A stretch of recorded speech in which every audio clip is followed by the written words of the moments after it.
Student, मैं नीमा जैन आज आपको क्लास 12 सूरदास के भ्रमर गीत की हिंदी व्याख्या बता रही हूँ।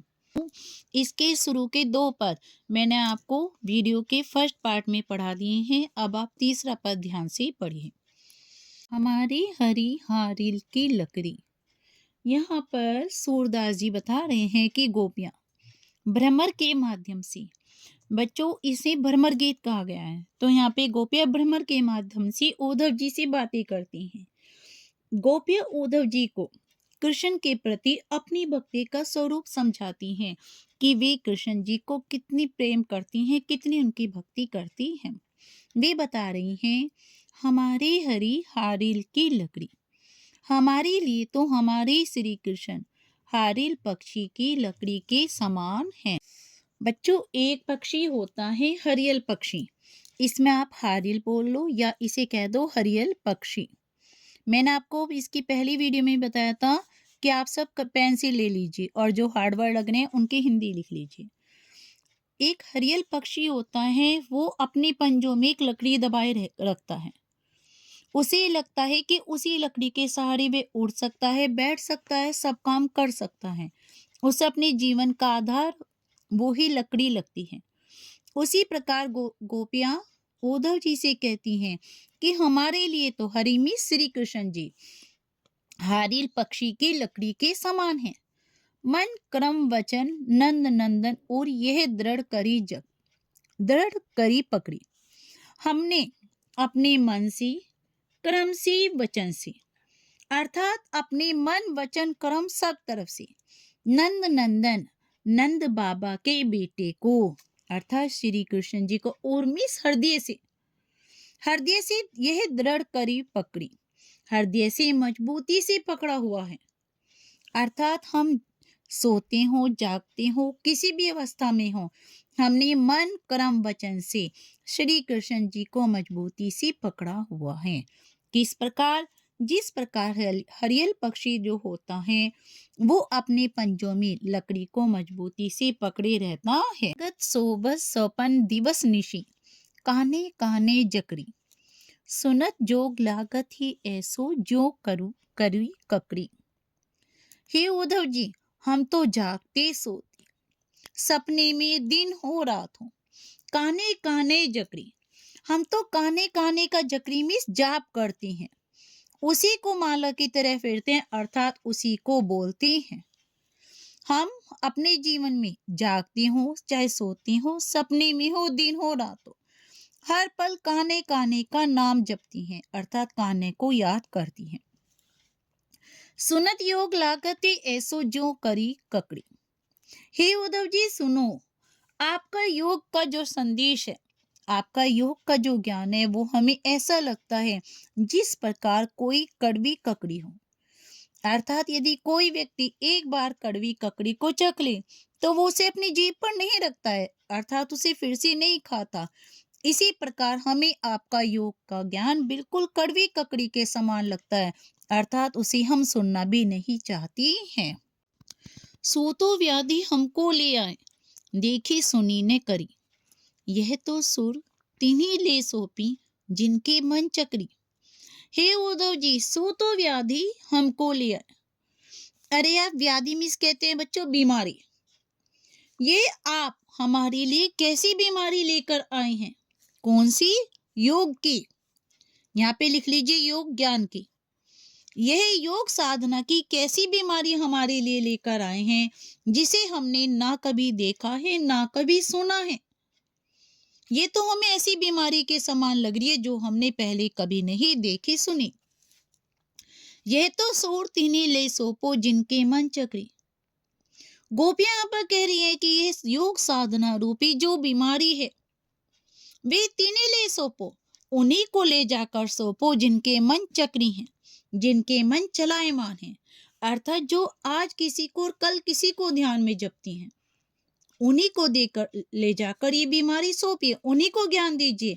हमने तो अपने मन में भगवान कृष्ण जी को स्थिर कर लिया है, अर्थात उनको अपने मन में पूर्ण रूप से बिठा लिया है, उन अपने मन में उनकी पूर्ण साधना कर ली है, तो हम और किसी को अपने मन में स्थान नहीं दे सकते हैं।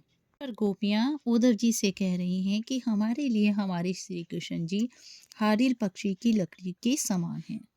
हमने मन से, कर्म से, वचन से नंद बाबा के बेटे को अर्थात श्री कृष्ण जी को मजबूती से पकड़ रखा है। हम सोते जागते सपने में दिन रात काने काने का जाप करती हैं अर्थात हर पल श्री कृष्ण जी को याद करती हैं। हे उद्धव जी सुनो, हमें आपके योग का संदेश ऐसा लगता है जैसे कि कड़वी ककड़ी हो। आप ये बीमारी हमको ले आए हो जो कभी ना देखी है ना सुनी है अर्थात योग तो हमें एक बीमारी के समान लगता है। ये उद्धव जी, यह योग का संदेश उन्हें ही ले जाकर सौंपो जिनके मन चलायमान है, जिनके मन स्थिर नहीं है। हमारे मन में तो श्री कृष्ण जी बसे हुए हैं। उद्धव जोग जोग हम नाही। यहाँ पर गोपियां उद्धव जी से योग साधना की कठिनाइयों के बारे में बता रही हैं और वे कहती हैं कि योग साधना उनके लिए कैसी है। उद्धव जोग जोग हम नाही। वो गोपियां उद्धव जी से कहती हैं कि जो योग का संदेश है, योग है, वो हमारे लिए नहीं है। क्यों नहीं है? अबला सार ज्ञान कहे जाने कैसे ध्यान धराही। हम तो अबला हैं। अबला कहते हैं कमजोर स्त्रियां।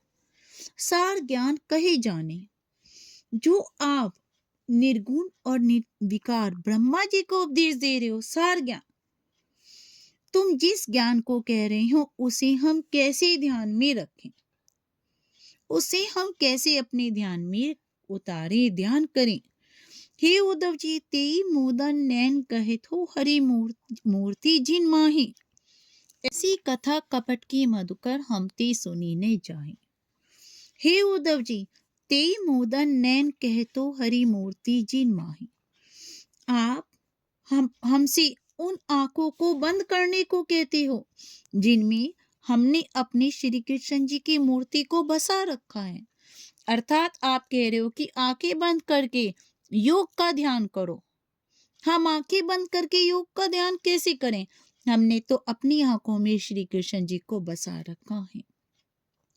ऐसी कथा कपट की मधुकर हमते सुनी न जाए।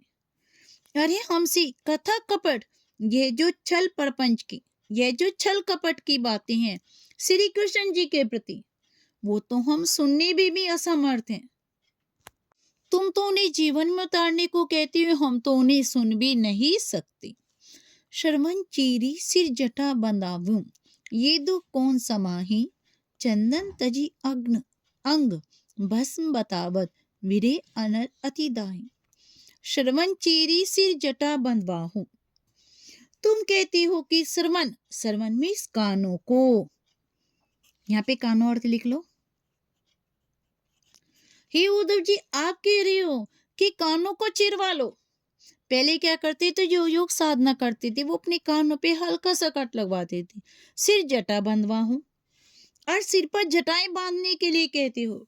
ये दुख कौन समाही, ऐसे दुखों को कौन समा सकता है, अर्थात इन दुखों को कौन सहन करेगा। चंदन तजी अंग भस्म बतावत, जो हमारे अंग चंदन लगाने योग्य, तुम शीतल चंदन का त्याग करके हमें क्या कह रहे हो कि अपने अंगों पर भस्म लगाने के लिए कह रहे हो, अर्थात हम अपने अंगों पर राख लगावें। विरे अनर अतिदाही, इससे तो हमारा जो श्री कृष्ण जी के वियोग में शरीर और ज्यादा जलन बढ़ जाएगी। जो हमारी विरह अग्नि है वो और ज्यादा बढ़ जाएगी। जो तुम हमें चंदन छोड़ करके भस्म लगाने को कह रहे हो, उससे तो हमारी विरह अग्नि लगातार बढ़ेगी। जोगी भ्रम चाही लगी भूले, सो तो है अपमाही। सूर शाम ते नारी न्यारी, ने पलछिन जो घटी पड़ जाए। जोगी भ्रम चाही लगी भूले, योगी जन जिस ब्रह्मा को पाने की आशा में भ्रमित हो रहे हैं, घूम रहे हैं, सो तो है अपमाही।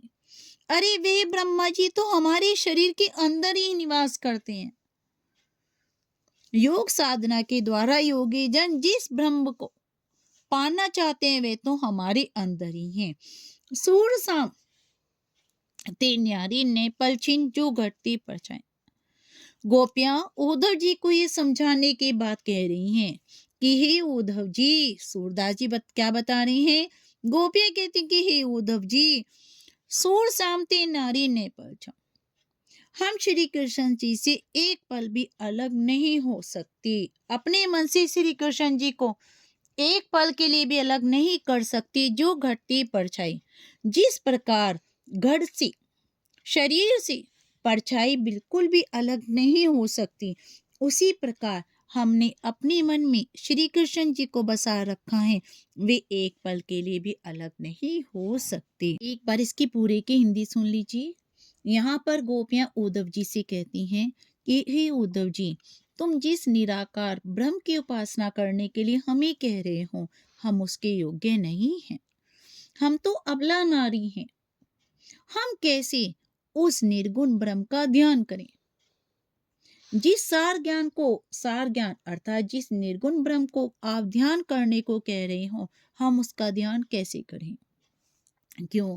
क्योंकि आप जिन हमें कह रहे हो कि अपनी आंखों को बंद करके उस निर्गुण ब्रह्म का ध्यान करो, जबकि हमारी आंखों में तो श्री कृष्ण जी की मूर्ति बसी हुई है, अर्थात श्री कृष्ण जी निवास करते हैं।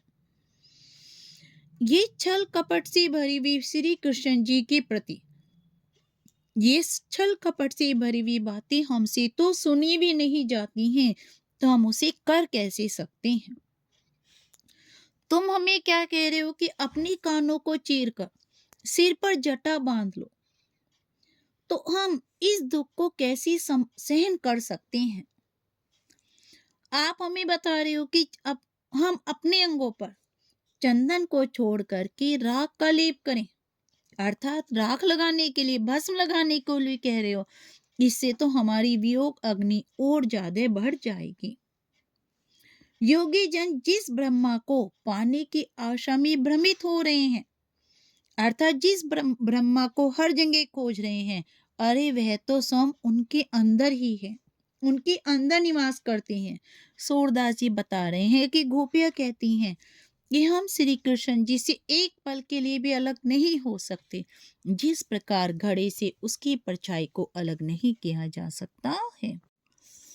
बच्चों, यदि आपको ये दोनों पद समझ में आ गए हैं, तो आगे भी चैनल को सब्सक्राइब कीजिए, जिससे आपको आगे की वीडियो भी लगातार मिलती रहे। और यदि अच्छा लगा है तो प्लीज़ लाइक और सब्सक्राइब जरूर कीजिए।